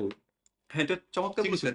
তো এই জায়গাতে আরেকটা প্রশ্ন আমার মাথায় এইমাত্র চলে এলো আরকি যে আমাদের প্রচলিত যে চিকিৎসা এখানে দেয়া হয় আরকি বাংলাদেশে, সেখানে দেখতে পাচ্ছি যে চিকিৎসকরাই বলেন যে রোগীকে ৩ বেলার পরিবর্তে ৬ বেলা খেতে হবে। মানে তার খাওয়ার যে সংখ্যাটা হুম, সেটাকে আরো বাড়িয়ে দেওয়া। হুম, তো আমি যতটুকু লেখাপড়া করেছি আরকি, তাতে আমি জানি যে এরকম বারবার খেলে যেহেতু প্রতিবেলা খাবারের মধ্যে আমাদের কিছু শর্করা থাকে, এই ইনসুলিন রেজিস্ট্যান্স টা ক্রমান্বয়ে বরং আরো খারাপের দিকে যাবে। তো তাহলে আমরা একই সঙ্গে বেশ কয়েকটা ভুল আমাদের দেশে হচ্ছে। এক হচ্ছে যে রোগীকে আ মানে একজন ডায়াবেটোলজিস্ট এর কাছে গেলে তিনিও বলেন লাইফস্টাইল চেঞ্জ করতে হবে। আপনিও বলছেন লাইফস্টাইল চেঞ্জ করতে হবে। কিন্তু তার লাইফস্টাইল চেঞ্জ এর যে উপদেশ, সেই উপদেশ হচ্ছে আপনাকে খাবার খেতে হবে কম করে ৬ বেলা বা ৭ বেলা। আর আপনি যেটা বলছেন সেটা হচ্ছে যে না, খাবার কম খেতে হবে তা না। শর্করাটাকে কিছু কমাতে হবে। লাইফস্টাইল ব্যায়াম-ট্যায়াম এগুলো করতে হবে এবং সঙ্গে আ ক্যালোরির পরিমাণ অত কমিয়ে যে রাখতে হবে তা নয়। তাই না? তো তাহলে আ চিকিৎসকদের যে এই উপদেশ, এইটাও তো আসলে রোগীকে একটা ভুল পথের দিকে ঠেলে দিচ্ছে। যে অ্যাম অ্যা ঘন, ঘন খেয়ে উনার অসুখটা বরং আরো খারাপ হচ্ছে। আর এই পথ অনুসরণ করলে যেমন ১ম এ খাদ্য অভ্যাসটা ভুল অনুসরণ করার কারণে রোগীর অবস্থা আরো খারাপ হচ্ছে এবং তারপরে তাকে ঔষধ দিয়ে ম্যানেজ করাতে হচ্ছে। আর যেহেতু আমরা ইনসুলিন রেজিস্ট্যান্স এ বা হাইপার ইনসুলিনিমিয়া এটাকে দেখছিই না, এটাকে ট্রিট করার জন্য কিছু করছিই না। ফলাফল হচ্ছে যে তাদের অসুখ ক্রমান্বয়ে খারাপ হচ্ছে এবং একসময় আমরা বলছি যে এই রোগ কখনো ভালো হয় না। তো শুরুতে আমরা বলেছি যে এটা রিভার্সিবল ডিজিজ, যেটা আ এই যে এই রোগ কখনো ভালো হয় না সেই কথার তো পুরো উল্টো কথা, সেটা আমরা শুরুতেই আলোচনা করলাম। তো কিন্তু ডাক্তারদের তাহলে এই যে উপদেশটা যে ৬ বেলা বা ৭ বেলা খাওয়ার উপদেশটা, এই উপদেশটাও ঠিক হচ্ছে না এবং তাদের বোধহয় এর থেকেও সরে আসা। এইটার ব্যাপারে মানে মতপার্থক্য আছে। আচ্ছা, গবেষণায় মতপার্থক্য আছে। আচ্ছা। অনেকে এই ফ্রিকোয়েন্সি অফ মিল বাড়িয়ে দিয়ে টোটাল ডায়েটটাকে মানে ৫ বেলা বা ৬ বেলাতে ভাগ করে হ্যাঁ, তাদের যেমন গবেষণার পক্ষেও কথা আছে, বিপক্ষেও কথা আছে। আচ্ছা। আবার অনেকে বলছেন যে না, যদি আমরা ৩ বেলা খাই, হুম, হুম। মানে সকালে, দুপুরে এবং রাতে, হ্যাঁ, অ্যা সেটা ভালো। বারবার খাইলে বারবার আমার একটু হচ্ছে, ওইটার জন্য আমার সুগার বাড়তেছে। ওটার জন্য আবার ইনসুলিন ইনসুলিন হচ্ছে। বাড়তেছে। হ্যাঁ, হ্যাঁ? তবে আ এটা যেহেতু ঐরকম মতপার্থক্য আছে, আমি একটা কংক্রিটলি এটা বলতে পারব না। আচ্ছা। আমি আমার ব্যাপারে আমি কিভাবে খাই? হ্যাঁ, হ্যাঁ, মানে আমিও তো ডায়াবেটিকস ছিলাম, হ্যাঁ, তাই না? তো আমি ১ম এ যখন এরকম আ শুরু করলাম, তো আমি ৫ বেলা খেতাম। আচ্ছা। ৫ বেলাটা কিরকম? মেজর মিল ৩ টা। হুম, হুম। সকালে, দুপুরে, রাত্রে। আচ্ছা। এর মাঝে হালকা কিছু খেতাম। হ্যাঁ? ফল-টল ইয়ে-টিয়ে এগুলো হ্যাঁ, খেতাম। এখন আপনি বেশি খাইলেই যে বা বেশিবার খেলে যে সমস্যা হবে এমনটা না। আপনার যদি নিড থাকে শরীরে, আপনার ডিমান্ড হচ্ছে হুম, হুম। যে আপনাকে খাইতে হবে, হ্যাঁ? এবং আপনার 2000 ক্যালোরি মিট আপ করতে হবে যদি আচ্ছা, আপনি একজন ব্যায়াম করেন। তাহলে আপনি ৪ বেলা ৫ বেলা খান, তো সমস্যা আমি দেখি না, হ্যাঁ? আচ্ছা। সমস্যা আমি দেখি না।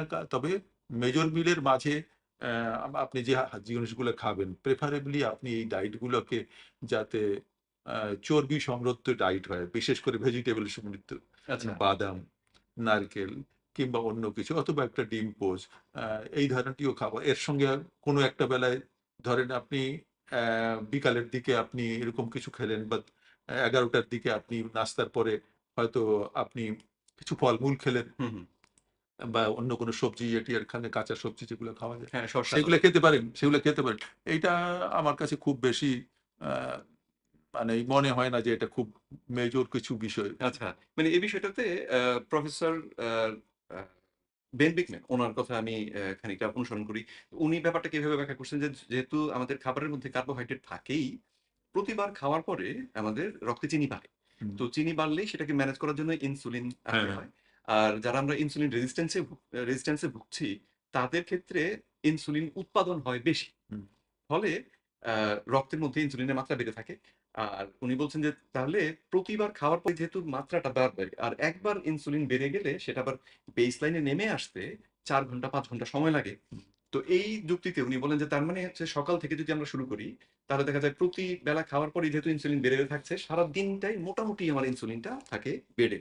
তো সেটাকে উনি নেতিবাচক বলছেন। কিন্তু আপনিও চমৎকার একটি কথা বললেন, সেটা হচ্ছে যে খাবারটা যদি আমরা আ শর্করা আ বর্জিত খাবার খানিকটা হয় বা সিম্পল কার্বোহাইড্রেট যেগুলো, সেগুলো না খেয়ে আমরা যদি কমপ্লেক্স কার্বোহাইড্রেট খাই, যেটা হজম হতে সময় লাগবে, সেটা খেলে একাধিকবার খেলেও আমরা হয়তো আ বিপত্তির মধ্যে পড়ব না। চমৎকার! তো আম হ্যাঁ, আমাদের আলোচনা মোটামুটি শেষের দিকে। তো আপনি অনেকটা সময় দিয়ে ডায়াবেটিস রোগ সম্পর্কে এবং এর গবেষণা নির্ভর কতগুলো তথ্য দিয়ে আমাদের সহায়তা করলেন এবং এই তথ্যগুলো আমার মনে হয় যে আমাদের দেশের চিকিৎসক যারা রয়েছেন এবং সাধারণ ডায়াবেটিস রোগী যারা রয়েছেন তাদের জন্য অত্যন্ত উপকারী হবে। আমি আ এই সময় দিয়ে তথ্য শেয়ার করার জন্য আপনাকে অনেক ধন্যবাদ জানাই। তো আপনি সরাসরি যদি কোনো ডাক্তারদের উদ্দেশ্যে বা আ সাধারণ রোগীদের উদ্দেশ্যে যদি কিছু বলতে চান তাহলে এখনই সুযোগ। আপনি রোগীদের উদ্দেশ্যে যদি কিছু বলতে চান। হ্যাঁ, আমার কিছু কথা তো অবশ্যই, যেমন আমি মানে ডাক্তারদের উদ্দেশ্যে আ বিশেষ করে সাধারণ কি বলে ডায়াবেটোলজিস্ট যারা এ ব্যাপারে বা ক্রনিক ডিজিজ এর চিকিৎসা যারা করেন, তাদের উদ্দেশ্যে আমার যেটা বলে বা সকল ডাক্তারের উদ্দেশ্যে যদি বলতে চাই যে আমাদেরকে মানে নলেজ আপডেট করা ছাড়া হু, হু, আপনি মানে স সঠিক চিকিৎসা বেশিদিন ধরে রাখতে পারবেন না। হুম, তো আমরা সবসময় আমাদের পেশাগত যে ইয়াটা, সেটাকে আপডেট করার জন্য গবেষণালব্ধ তথ্যগুলো আমরা পড়ার চেষ্টা করি। পড়লেই আমার মনে হয় যে আমরা একটা ভালো চিকিৎসা তাদেরকে দিতে পারবো। আচ্ছা। হ্যাঁ? বিশেষ করে এই ডায়াবেটিস ক্ষেত্রে আমরা যে প্রচলিত চিকিৎসা, এটার প্রতি আমরা এতটাই হয়ে গিয়েছি, না, না এইটাই ঠিক। নাও হতে পারে ঠিক। হ্যাঁ, বহু মানে এরকম চিকিৎসা, বহু ঔষধ মানে একসময় মনে হইলো যে ভালো, একসময় ওটা ব্যান্ড হয়ে গেছে। হ্যাঁ।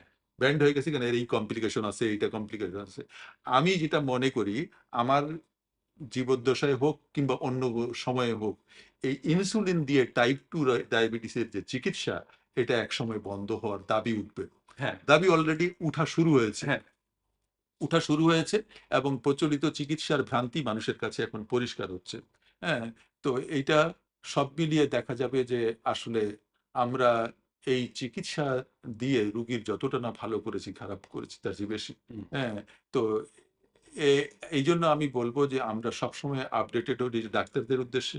রুগীদের উদ্দেশ্যে আমার যেটা মেইন বলার, আমরা যে লাইফস্টাইল অ্যাডপ্ট করে নিয়েছি এবং এইটার কারণে যে আমরা অসুখ সৃষ্টি করেছি নিজে, হুম, হুম, এই অসুখগুলো থেকে যদি বাঁচতে চাই তাহলে আপনি লাইফস্টাইল চেঞ্জ করেন। হ্যাঁ, আপনি ডাক্তারের কাছে যাই এত পেরেশানি হওয়ার দরকার কি?